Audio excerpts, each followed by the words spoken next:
اگر تمہارے دل میں بھی یہ خیال آ رہا ہے کہ کیا تم بھی وہ خوش نصیب ہو جن کو اللہ ان کی من چاہی چیز عطا کر کے ان پر معجزات کے در کھولنے والا ہے، اور اگر تم کسی معجزے کے انتظار میں ہو تو یاد رکھو اللہ اپنے بندے کو اس کی پسندیدہ چیز سے نوازنا چاہتا ہے۔ یہ ایک خاص نشانی اسے پہلے دکھاتا ہے۔ میرے رب کا قرآن اس بات کی وضاحت کر رہا ہے کہ وہ کن لوگوں کے لیے معجزات کے در کھولتا ہے، کن لوگوں کو ان کی من چاہی چیز عطا کرتا ہے، اور کن لوگوں سے ناراض ہو کر ان پر اپنی رحمت کے دروازے بند کر دیتا ہے۔ تو یاد رکھو کہ اللہ تمہاری من چاہی چیز کو تمہارے نصیب کا حصہ تب بناتا ہے جب تمہارے الفاظ ناکام ہو جاتے ہیں اور الفاظوں کی جگہ آنسو تمہارا حال دل بیان کرنے لگتے ہیں، جب تمہارے صبر کی آخری حد ہوتی ہے اور تمام دروازے بند نظر آتے ہیں، مگر دل پھر بھی کہہ رہا ہوتا ہے کہ بس تھوڑا صبر اور۔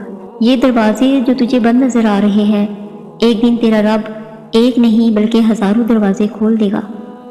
جب کوئی دعا قبول ہونے میں وقت لیتی ہے تو تمہیں لگتا ہے کہ بس اب کہانی ختم ہو گئی، اور پھر انسان وہ دعا مانگنا ہی چھوڑ دیتا ہے، مگر شاید کہانی تو وہیں سے شروع ہوتی ہے۔ اللہ اور انسان کی کہانی۔ وہ کن کہتا ہے اور معجزے ہو جاتے ہیں، وہ کن کہتا ہے اور تکلیفیں نعمتوں میں بدل جاتی ہیں، وہ کن کہتا ہے اور تمہارے آنسو سکون میں بدل جاتے ہیں، وہ کن کہتا ہے اور ٹوٹے دل جڑ جاتے ہیں، وہ کن کہتا ہے اور بند دروازے کھل جاتے ہیں اور راستے آسان ہو جاتے ہیں، وہ بس کن کہتا ہے اور چیزیں ہو جاتی ہیں۔ یاد رکھو تقدیر اور قسمت سے زیادہ طاقت دعا میں ہوتی ہے، اور جانتے ہو کہ وہ کون سی ایسی طاقتور دعا ہے جو تمہیں دونوں جہانوں کی ایک ایک چیز خرید کر دے سکتی ہے؟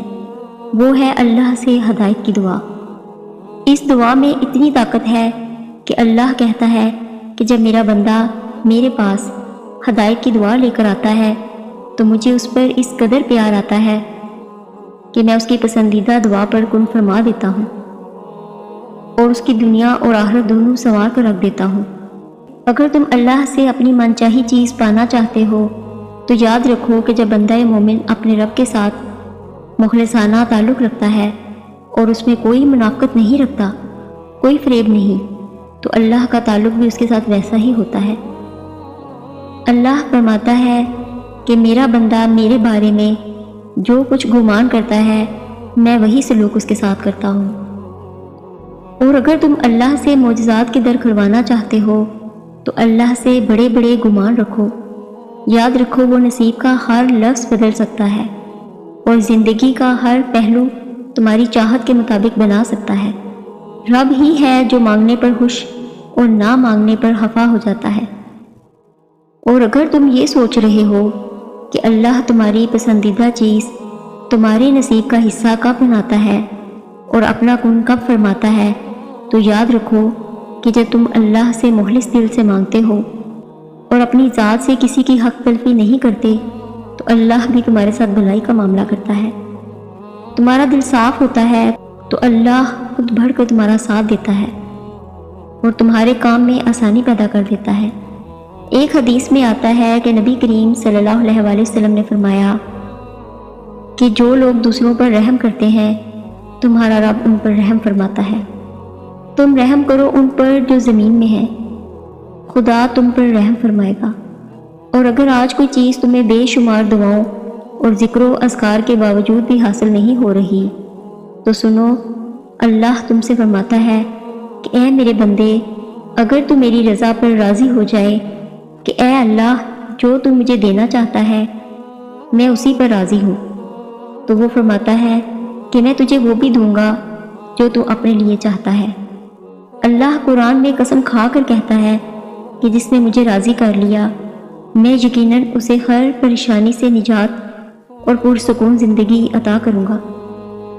سنو، اگر اللہ نے تمہارے دل میں کسی چیز کی چاہت ڈالی ہے اور اسے پانے کی تڑپ تمہیں تہجد تک لے آئی ہے تو دیکھنا تمہاری دعائیں سنی جا چکی ہیں، تمہارے صبر کا صلہ لکھا جا چکا ہے۔ اب تمہیں تمہارے یقین کے معجزے دکھائے جائیں گے تاکہ تم جان سکو